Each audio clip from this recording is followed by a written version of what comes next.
ಕಾಂಗ್ರೆಸ್ ಪಕ್ಷದ ಏನು ಸಂಘಟನೆ ಸೃಜನ್ ಅಭಿಯಾನ ನಡೀತಾ ಇದೆ. ನಿನ್ನೆ ದಿನ ಕೊನೆಯ ವಿಧಾನಸಭಾ ಕ್ಷೇತ್ರವಾದಂಥ ಶಿವಮೊಗ್ಗ ನಗರ ವಿಧಾನಸಭಾ ಕ್ಷೇತ್ರದಲ್ಲಿ ಬೆಳಗ್ಗೆ ಉತ್ತರ ಬ್ಲಾಕ್ ಕಾಂಗ್ರೆಸ್ ಸಮಿತಿಯ ಅಭಿಪ್ರಾಯವನ್ನು ಸಂಗ್ರಹ ಮಾಡುವಂಥದ್ದಾಯಿತು.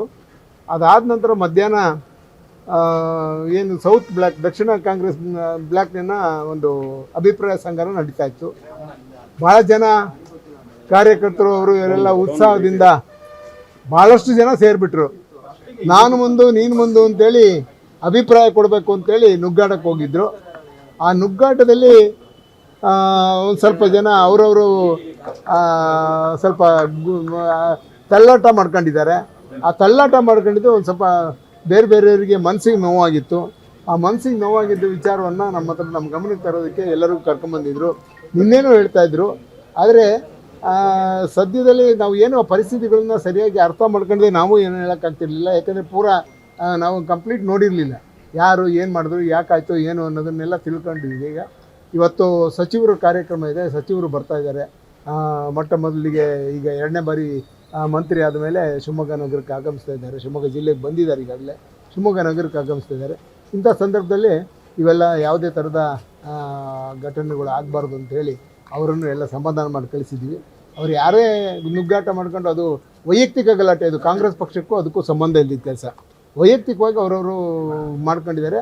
ಅವ್ರಿಗೂ ಸ್ವಲ್ಪ ಏನೋ, ನಾನು ಒಬ್ಬ ಕಾಂಗ್ರೆಸ್ಸಿನ ನಾನು ಕಾರ್ಪೊರೇಟ್ರು ಅವರ ಮನೆಯವರಾದವರು ನಮಗೆ ಒಂದು ಸ್ವಲ್ಪ ಅಗೌರವ ಆದಂಗೆ ಬಿಡ್ತು, ಹಂಗೆ ಹಿಂಗೆ ಅಂತ ಹೇಳಿದ್ದಾರೆ.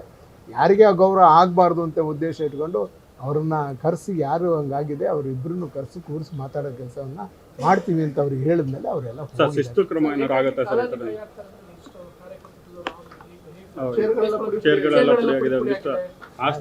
ಹೇಳೋದು ಈಗ ಕಾಂಗ್ರೆಸ್ ಪಕ್ಷದ ಆಸ್ತಿ ಹಾನಿ ಮಾಡೋದಕ್ಕೆ ಪಾಪ ಯಾರೋ ಬಂದು ಇಲ್ಲಿ ಒಂದು ಚೇರ್ ಕೊಡಿಸ್ಬೇಕೆ ಬರೋಕ್ಕೆ ಇಲ್ಲಿ ಭಾಳ ಯೋಚನೆ ಮಾಡ್ತಾರೆ. ಬಂದು ಹೊಡೆದಾಕಕ್ಕೆ ಯಾರು ಬೇಕಾದ್ರೂ ಬರ್ಬೋದು. ಹೊಡೆದಾಕೋಂಥ ಕೆಲಸವನ್ನು ಯಾರೋ ಮಾಡಿದ್ದಾರೆ. ಅವರೆಲ್ಲ ಈ ಏನು ಸಿಟ್ಟಿನ ರಭಸದಲ್ಲಿ ಮಾಡಿಬಿಟ್ಟಿದ್ದಾರೆ. ಆದರೂ ಸಹ ಈ ಥರದ ಯಾವುದೇ ಕೆಲಸಗಳನ್ನು, ಪಕ್ಷದ ಆಸ್ತಿಗಳನ್ನು ಹಾನಿ ಮಾಡೋವಂಥದ್ದಾಗಲಿ, ಸಾರ್ವಜನಿಕ ಆಸ್ತಿಗಳನ್ನು ಹಾನಿ ಮಾಡೋವಂಥ ಕೆಲಸ ಯಾರೂ ಮಾಡಿಕೊಡೋದು, ಅದೆಲ್ಲ ತಪ್ಪು. ಯಾರು ಕೈ ಹಾಕಿದ್ರು ಏನೂ ಗೊತ್ತಿಲ್ಲ, ಅದು ವೈಯಕ್ತಿಕವಾಗಿ ನಾವೇನು ಅಲ್ಲಿ ಯಾರಿಗೂ ಹೇಳಿರಲ್ಲ.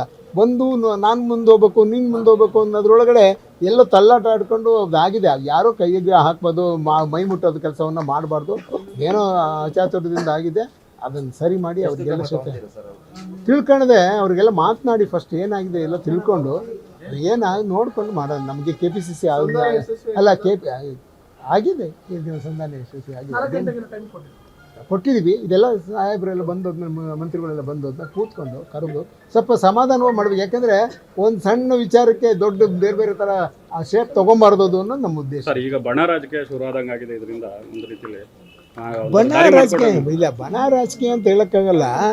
ಎಲ್ಲಿ ಎಲ್ಲದರಲ್ಲೂ ಬಣ ರಾಜಕೀಯ. ಒಂದು ಮನೆ ಒಳಗಡೆ 5 ಜನ ಇದ್ದರೆ ಬಣ ಇರ್ತವೆ, ಅದು ಏನು ಮಾಡೋಕ್ಕಾಗಲ್ಲ. ಆದರೆ ಎಲ್ಲರೂ ಒಂದಾಡ್ಕೊಂಡು ಕಾಂಗ್ರೆಸ್ ಅಂದಮೇಲೆ ಎಲ್ಲರೂ ಒಂದು ಸ್ವಲ್ಪ, ಎಲ್ಲರಿಗೂ ಆಸೆ, ನಾನು ಒಂದು ಆಗ್ಬೋದು, ನಾನು ಒಂದು ಏನೋ ಅಧ್ಯಕ್ಷ ಆಗ್ಬೋದು ಏನೋ ಅಂತೇಳಿ ಒಂದು ಅಧಿಕಾರ ಸಿಕ್ಕುತ್ತೆ ಅಂತ ಇರುತ್ತೆ, ನಾನು ಒಂದು ಸೇವೆ ಮಾಡಬೇಕು ಅನ್ನೋದು ಅವ್ರಿಗೆ ಇರುತ್ತೆ. ಮಾಡಿದ್ದಾರೆ, ಎಲ್ಲರಿಗೂ ಮಾಡ್ತಾರೆ. ಬಣ ರಾಜಕೀಯ ಇದೆಲ್ಲ ಇನ್ನೊಂದು ಸ್ವಲ್ಪ ಈ ಸ್ಟ್ರೀಮ್ ಲೈನ್ ಆಗುತ್ತೆ ಮುಂದೆಲ್ಲ. ಈಗ ಅವರಿಗೆ ಒಂದು ID ಕಾರ್ಡ್ ಕೊಟ್ಟು ಇಂಥವರೇ ಬರಬೇಕು, ಇಂಥವ್ರೇ ಹೋಗ್ಬೇಕು ಅಂತ ಈಗ ಎಲ್ರಿಗೂ ಕರೆಯೋಕ್ಕೆ ಒಂದು ಅವಕಾಶ ಇದೆ. ಈ ಸಲ ಯಾರು ಒಬ್ಬ ಕಾರ್ಯಕರ್ತ ಬಂದ್ರೂ ಅವನ ಹತ್ರ ಅಭಿಪ್ರಾಯ ತೊಗೊಳ್ತಾ ಇದ್ದಾರೆ. ಮುಂದೆ ಇದೊಂದು ಸ್ವಲ್ಪ ಸ್ಟ್ರೀಮ್ ಲೈನ್ ಮಾಡಿ ಯಾರು ಹೇಳಬೇಕು ಯಾರು ಬಿಡಬೇಕು ಅನ್ನೋದನ್ನು ಬರುತ್ತೆ. ಆ ಸಂದರ್ಭ ದೇವಸ್ಥಾನ ಅಂತ ಕರೀತಾರೆ ನಿಮ್ಮ ನಾಯಕರಲ್ಲ, ದೇವಸ್ಥಾನದ ಇದನ್ನೇ ಹಾಳು ಮಾಡಿದ್ರೆ ಇದಕ್ಕೇನು ಕ್ರಮ ಏನು ಇಲ್ವಾ ಸರ್? ಏನು ಮಾಡಿದಿರ? ಈಗ ದೇವಸ್ಥಾನದ ಎಲ್ಲ ಇರುತ್ತೆ, ಆ ದೇವಸ್ಥಾನದ ದುಡ್ಡೇ ಹೊಡ್ಕೊಂಡು ತಿಂತಾ ಇದ್ದಾರಲ್ಲ, ಏನು ಮಾಡೋಕ್ಕಾಗತ್ತೆ? ದೇವಸ್ಥಾನ ದುಡ್ಡು, ರಾಮನ ದುಡ್ಡು ತೆಗ್ತಾ ಇದ್ದಾರಪ್ಪ. ಅದೇ ಏನ್ ಮಾಡಿ ಇರ್ತಾರೆ, ಯಾರು ಒಬ್ಬೊಬ್ಬರು ಇರ್ತಾರೆ, ಏನ್ ಮಾಡಕ್ಕಾಗುತ್ತೆ? ಮಹಾರಾಷ್ಟ್ರದಿಂದ. Okay, thank you.